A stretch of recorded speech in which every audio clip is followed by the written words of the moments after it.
It's time. It's time to open your eyes. It's time to open your mind. It's time to grow up and face reality.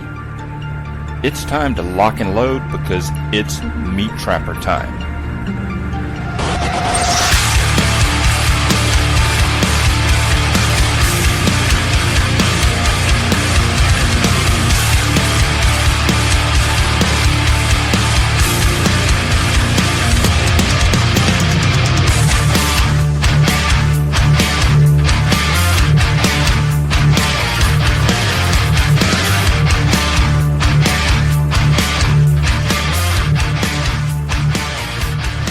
Hello everyone and welcome to episode number 251 of MeatTrapper Radio. We are over the quarter of a century mark here at 251 episodes.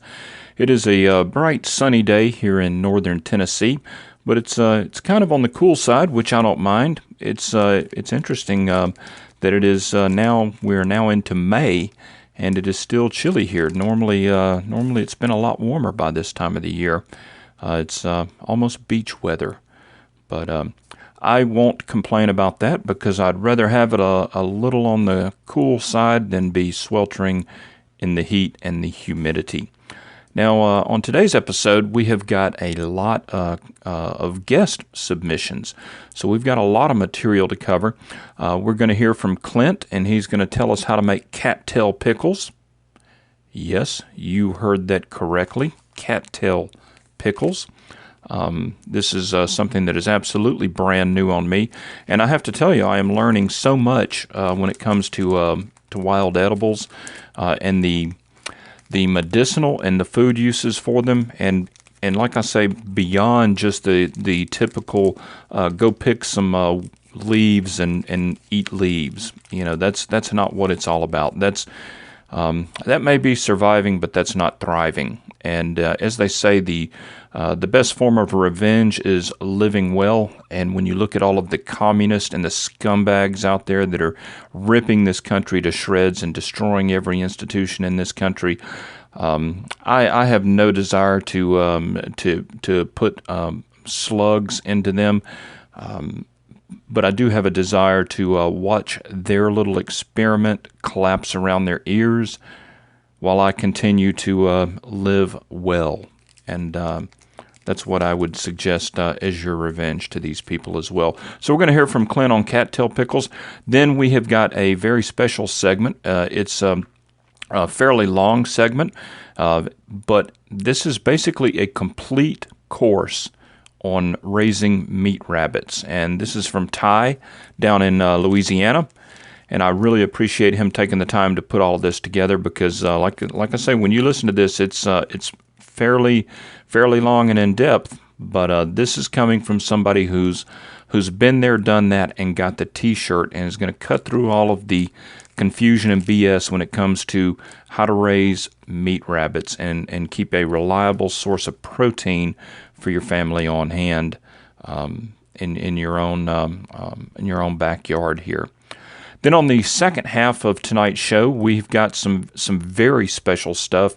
We had a submission from Michael on Strava heat maps, and I'm going to explain what that is and how that works and why you need to be aware of it and why you need to be using Strava heat maps in your hunter-gathering, foraging, trapping endeavors. And then finally, we're going to end the show with a segment from Barry. We haven't heard from Barry in a while, but he's going to talk about cell phone game cameras. And he's got some very, very, very good stuff on that. And he's also got some great information on how you can do some stealth deer baiting. Which is great stuff. So let's go ahead and get started. Enough of me rattling on. We've got to get going here. So let's hear what Clint has to say about cattail pickles. Howdy, tribe. It's that time again to talk about wild plants and how we can benefit from them. Today I want to talk about a plant that grows in abundance all over the United States and I believe in most parts of the world. That plant is cattails. And what we're going to talk about, what we can do with them today, is making cattail pickles. We all go out fishing, trapping, hunting, and cattails are everywhere around lakes, rivers, streams, ponds, you name it. But anyway, what we're going to need to make our cattail pickles is, of course, our pickling jars, some cattail shoot hearts, vinegar brine, half a slice of lemon, or a prickly pear cactus pad. Optional seasonings will be juniper berries, wild onions or garlic, peppercorns, and dill weed. As far as harvesting your cattails, what you want to do is cut them off at ground level if they're not in the water. You might actually be able to pull them up. However many you harvest depends on how many jars you're going to pickle up. And once you get them home, you're going to trim the bottom 6 to 4 inches and discard the tops. And then you're going to peel away the harder, fibrous outside leaves that remain on it. And what you're looking for is going to be where it turns from white to green and it looks kind of like a leek at the grocery store. But peel away that outside fibrous leaf part, and what you should have on the insides is nice, tender stalks or hearts. But anyway, trim those up to fit in your jar. Place it in your jar. Your vinegar brine is going to consist of 2 cups of water, 1 tablespoon of sea salt, 2 or 3 tablespoons of vinegar, depending on how strong you want it, and of course sugar or any kind of sweetener is optional, depending on your flavor profile and what you like and what you don't like. But you definitely want to taste it before you use it, and any that you have left over you can use for pickling something else. Alright, but then you place your cattail shoot hearts in the jar once they're trimmed to fit the jar. Pour your vinegar brine over the top of it. Any seasonings that you want to add or spices. Again, that's going to be your juniper berries, garlic, wild onions, peppercorns, or dill. Put that in there. And then place your half-inch slice of lemon on top of your cattail hearts, and what that's going to do is help keep them submerged underneath the brine so that they pickle. It adds a little bit of lemon flavor, but not too bad. Again, with the prickly pear cactus pads, you can actually cut out a circle from that and put on top of it to keep the shoots submerged as well. I've used that. Then you want to let it sit in the refrigerator again for a week or 2. Or if you're doing a lot of these, you can do the hot water bath to seal the jar and preserve them and keep them for quite a while. The one thing to remember whenever you're harvesting cattails is you want to make sure that you harvest them around clean water. Any kind of water that's teeming with wildlife, frogs, turtles, fish, you're good. Of course, the cattails are going to smell a little bit fishy when you first harvest them. But the smells that you want to watch out for is that of gasoline and petroleum products, or real, what's the word I'm looking for? The stale water, where it just smells rotten. You don't want to harvest your cattails from those kind of areas. But other than that, again, most cattails just grow wild all over the place, and they're easily identifiable. Nobody should have a problem identifying those. The other thing I want to talk about is making wild fermented vinegar. And you can do this with any kind of fruit, whether it's grocery bought or store-bought fruits, or wild harvested fruits. It's time consuming, but not for the preparation. It just takes a lot of time for the vinegar to process. And there's two different steps of making wild vinegar. Basically, the first step is you're turning your fruit into wine. And the second step is it's introduced to fruit flies, and that causes the alcohol in the wine to turn into vinegar. I'm not sure what the process is called. But the common fruits that I use here in western Oklahoma are prickly pear cactus fruits, or what they call tunas, and sand plums. They're in abundance. In the springtime, we have the sand plums or wild plums. And in the late summer, we have the prickly pear cactus fruits. You can do this with raspberries, blackberries, currants, mulberries, elderberries. Elderberries, you probably have to add some extra sugar and some extra water just because it's not a real sweet fruit. And it doesn't have a lot of moisture content. A lot of these wild fruits, whenever you go to harvest them, they'll have this white film on the outside skin of the fruit. And that's actually a wild yeast, and you don't want to wash that off. What I do with my wild plums and my prickly pear cactus fruits is I just have a big fermenting crock that I use for making sauerkraut. And I cut them in half, I get the seeds out, discard the seeds, and I just smash them up. Nothing real fancy. I mean, you can process it in a blender or food processor or whatever, but I just smash them up. Basically with a potato smasher. And I don't even add sugar.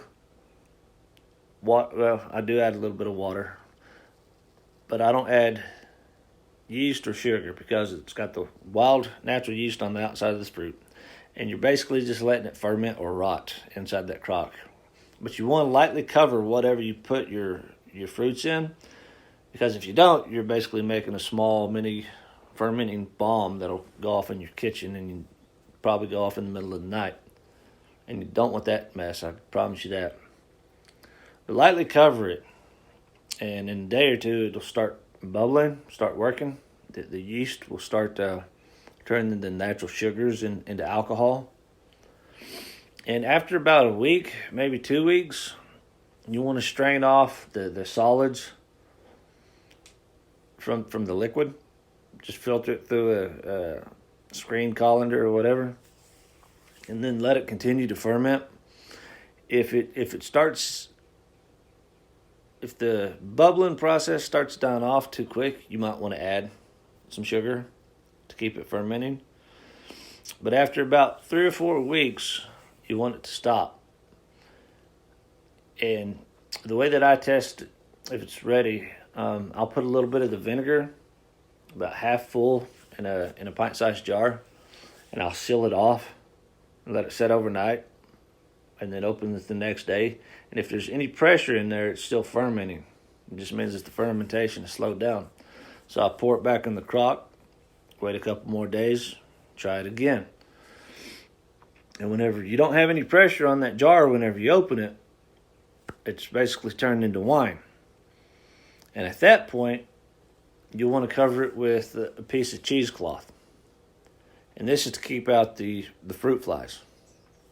However, I have found that if you just leave it open and you have good air circulation, if you let fruit flies land in it, it's not going to hurt anything, and it actually speeds the process up. And you can just filter the fruit flies out, and if you want to, you can keep the fruit flies for extra protein, whatever. But it helps out with it processing faster, and it makes a more nutritious vinegar mother. I'm sure a lot of people have seen apple cider vinegar that still has the mother in it, and it's kind of this gelatinous glob of crap that's just from the process of making vinegar. It's not going to hurt you. But the fruit flies, they are unsightly. So just filter all that stuff off. Can or jar up your vinegar. And this takes anywhere from 6 to 8 weeks. It's like I said, it's a long process. But this vinegar, it's not for preserving food. It's like a tasting vinegar or making homemade salad dressings. and very nutritious as well. Whenever I make this stuff, I like using it on a wild green salad, whether it's dandelion greens, purslane is good with the homemade wild vinegar. But anyway, you can get creative with it and try out different fruits. And again, like I said, you can use store-bought fruits, but I always feel like the wild fruits and wild food goes best with wild food, whether it's wild games or other wild edible plants. But anyway, guys, it's just something to think about. Hopefully it's sparking a fire under y'all's behinds to get out there and start foraging and looking for some free food. I don't know about y'all, but I definitely need it right now. Anyway, that's about all I've got to talk about. We'll holler at y'all later. Well, thank you, Clint. That was, I'll tell you, that was interesting. The funny thing is I've done a little bit as far as fermenting. I've made beet kvass and made sauerkraut and kimchi and that sort of thing. And so the whole idea of pickling and fermenting food is something that I think most Americans simply aren't up on and aren't aware of. But it's an excellent way to preserve foodstuffs, and it's good for you. The fermentation and the pickling and all of that. It's good for your gut, your gut bacteria, your gut biome, and basically, so goes your gut, so goes your health. And I think a lot of people don't realize that. And very few people actually have any of that type of food in their diets. So I really appreciate you doing that. Now, next up is Ty, and Ty is going to round out the first half of tonight's show, and he's going to tell us everything you need to know about raising meat rabbits. So let's take a listen to what Ty has to say. Hey, Tim, and everybody in the tribe. This is Ty here, and I just want to give you a quick segment on rabbits. Now, what brought this on is a few of us got into a discussion on rabbits a while back on the Telegram channel, and after I had chimed in, I was asked to do a segment on it. So I'm going to try recording a segment for the first time, as well as giving a quick rundown on a KISS method of raising rabbits. So let's jump right into that. First off, we're going to be talking about a 6-doe, 2-buck setup. For those of you that don't know, does are females, bucks are males. Alright, with that being said, we're going to talk about hutches. You got to have hutches first, especially if you're raising them outdoors. Keep your hutches real simple. Just a wooden frame, square or rectangle. It's up off the ground about eye level. It's walled in with wire mesh. You can use chicken wire. I don't necessarily recommend it, but it does work. 1x1 or so hardware cloth will work the best. Hardware cloth on the floor, tighter the better. Yes, you will have to brush some of the stool and hair out from underneath the floor every now and again. The tighter the mesh, the better. Helps out with sore hock. And then you also want to leave a piece of tile or a piece of wood in the pen with them where they can get up and get on a solid surface. And that also cuts down on sore hock as well. Protection from the elements. I have my outdoor hutches. They have solid roofs. Some of them have shingles and some are just plywood. Either way you want to do that, it doesn't matter. But I set my hutches on the east side of my small shop. That protects them from the west sun in the evenings, which is the hottest. They have a solid roof over them. Protects them in the midday sun. They get their morning sun when it's a lot cooler and easier on them. So that works the best for me. Any protection from the wind in the winter. If you live in a very cold environment, put up a solid wall at least on the north side, and maybe on the west side if you're not going to put it on the west, on the east end of a building. That'll help protect from the sun and give them a corner that they can back into, stay up out of that wind. If you're like me, down in the south, I'm here in Louisiana, it's hot, so it's all mesh all the way around, and I just put the nesting box in the winter when it gets cold. They know what to do. They can jump in the nesting box and hide out, or wrap them in a tarp on 3 sides. Pretty simple. So with that out of the way, let's go down into feed. Run a good feed. Run a good breeder feed for your does. And follow the recommendations on the bag. I run a company called Petrus. It's 700B, as in boy, is the blend. They're out of Alexandria, Louisiana.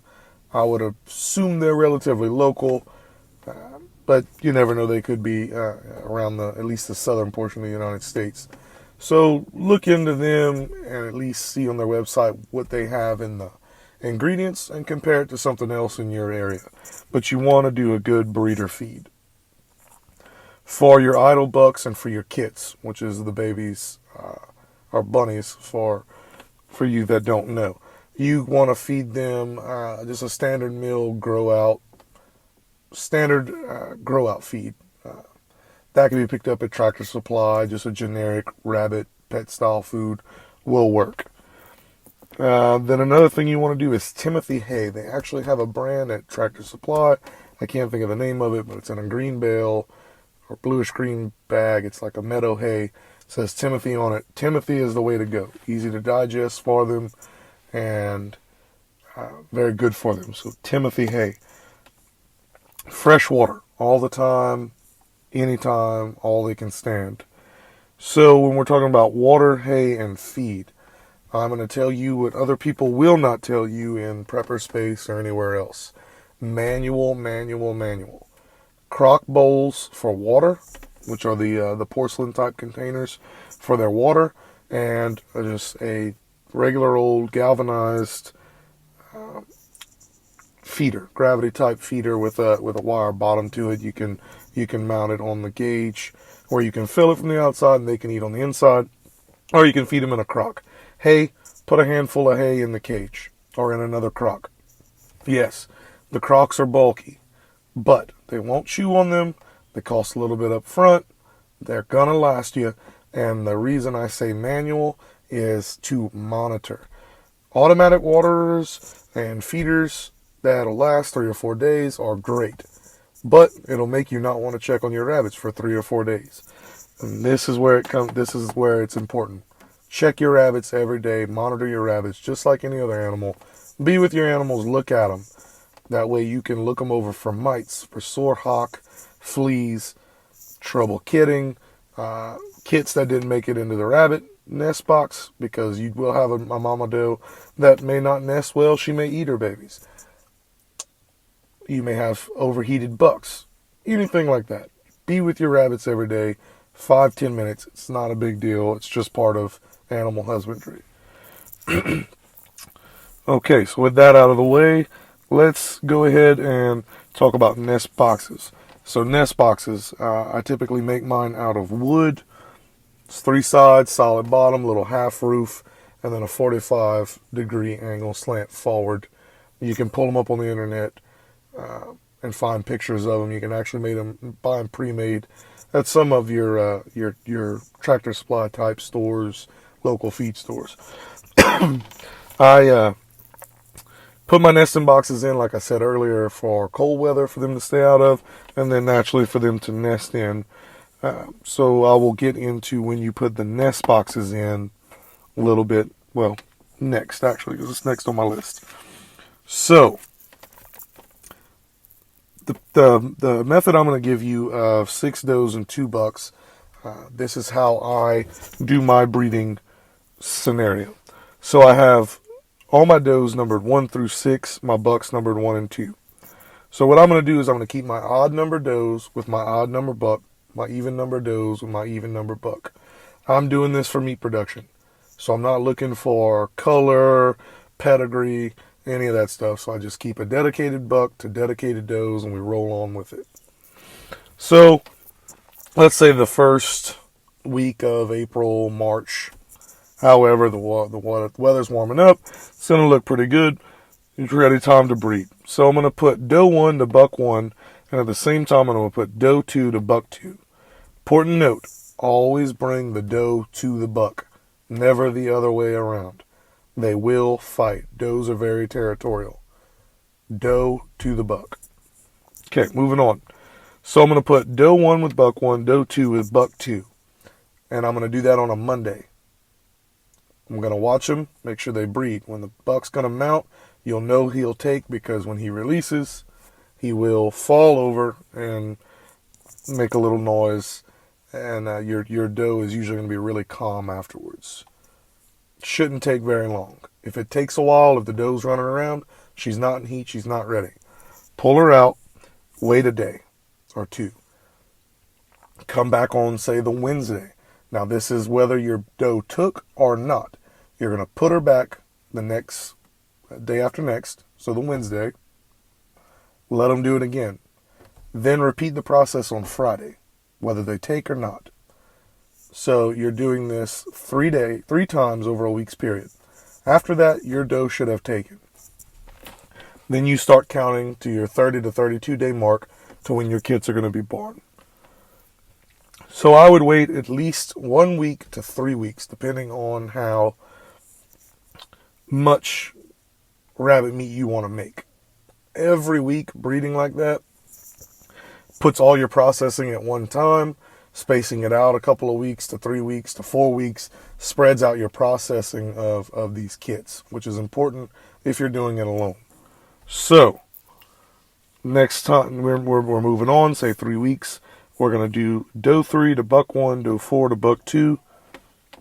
Repeat the process, Monday, Wednesday, Friday, breeding. Then, wait a few weeks, doe 5 to buck 1, doe 6 to buck 2. Repeat. By the time you're on doe 5 and 6, doe 1 and 2 are going to be really close, if not kidding. And then you just continue this process over and over and over. All right. So it should take between 30 and 32 days for kits to arrive. Most people will tell you at day 28 is when you put in the nest box. I put my nest box in between 20 and 25 days, and I line it with the same Timothy hay they eat. They're going to eat some of the bedding, so just use what they're eating. They're very susceptible to diet changes, and it will negatively affect the kitting process and the overall health of the doe. So just line it with the hay that they're eating, stick it in there, let them get adjusted, rock and roll. Don't be alarmed when the doe starts pulling hair and you can see bald spotches on her neck. She's pulling hair to make a nest inside the hay. That's where she's going to have the kits. Totally natural, and it should be happening. If you have a doe that's not pulling hair, some of them don't till hours before they birth. I've had some do it a week in advance. That's one indicative feature that you can judge whether the doe is going to be a good doe or not. If she never makes a nest and she throws her babies on the wire, what we call throwing them on the wire, having them just out on the wire floor, they're not going to survive. Don't waste your time. Just move on. That's part of the rabbit process. Don't try to understand them. Just understand you're going to have to kill some newborns, get rid of them. It's just one of those things. If she doesn't eat them, you will have that come up as well. Now, with them being on a good food, it should have a lot of vitamins and minerals for the breeding does to cut down on the young eating. It's typically first-time mothers that'll do that. Whether she throws them on the wire or eats them, if she's a first-time doe, give her a second chance. If she repeats the same process, get rid of her. Do not waste your time on does that are not going to be good mothers, and don't waste your time on bucks that are not going to be good breeders, that aren't going to jump the doe as soon as she's in there and try all he can to get them, and try to get one that is not as big and not as heavy when it comes to a buck, so that you don't fight sterilization in the summer heat. All right, with that being said, that should cover in a rough, very rough, because I'm trying to keep the time here, a very rough setup of does and bucks. How you breed them, how you keep them, kind of the process that I do with them, and it's pretty simple, guys. It really, really is. Just a recap, keep your systems, my recommendation, on manual. Your food and water and hay systems manual. Keep your nest boxes, one for each doe. Keep them lined with the same hay that they eat. Bring your does to the bucks. Keep your hutches very simple. And don't get very elaborate with it. It's not NASA. It's not a rocket. Okay, just keep it simple. And then set up your does. You're breeding 2 does at a time on the same day, 2 to 3 times within a week, and then move on to your next set of does and your next set of does. And one thing I didn't mention, you're always breeding 2 does at a time, just in case you do end up orphaning. You have a bad mom or she dies or something like that, then you have some kits that are orphaned. Sometimes you can sneak those over into the other rabbit's nest and she'll take them. Sometimes she won't, and even in rare cases it will make her kick her litter. So that harkens back to what I said. Sometimes you just got to get rid of the orphan, the little ones, and you just have to be all right with it. So I think that covers everything. If you guys got any questions at all, reach out to Tim. He can reach out to me, or just catch me on Telegram. I'm usually hanging out in there a couple hours every evening, checking in and out, and I'll be more than happy to answer any of the questions that you guys may have. So hope you have a good one. Thanks. Well, thank you, Ty. That was quite the course there, and I certainly appreciate you taking the time to sit down and put all of that information together, collate it, organize it, and then explain it to us in a manner that those of us who really aren't familiar with rabbiting can understand. Because I tell you, rabbit is excellent meat. I love to eat it, and it's one of those things that, I've done some rabbit snaring in the past, and I largely gave up on it when I was in central Alabama, simply because I got tired of feeding the predators. It seemed like every time I would go out and snare rabbits, when I would come back the next day to check my snares, there was just a few scraps of fur left, whether the coyotes had gotten them or whether the hawks had gotten them or what have you. When those rabbits are exposed like that on a trail and they can't get to cover, they're basically defenseless. And I was doing a lot of feeding the wildlife, and so that's one good thing about being able to raise your own, is to avoid that, to short circuit that outcome. So I definitely appreciate that. Now, if you are a Patreon member, I'd like to urge you to stay tuned to the second half of tonight's show. We got some really hard-hitting stuff coming up. We're going to talk about Strava heat maps, and we're going to hear from Barry on baiting deer and using cell phone game cameras to your advantage, and how to thwart them if other people are trying to use them to your disadvantage. And if you're not a member, I would like to urge you to consider becoming one. You can go to patreon.com/MeatTrapper and get all signed up. We have a wonderful tribe. We even have an exclusive Telegram discussion group that you can join once you're a member. And we, there's a lot of information that goes and gets passed around there. Just stuff that there's no way I could cover in the broadcast here. I mean, there are days when we have 1,000 posts on the Telegram channel, and it's by invitation only. So I'd urge you to get signed up and check that out. So anyway, if you're a member, stay tuned, and if not, we will see you next time.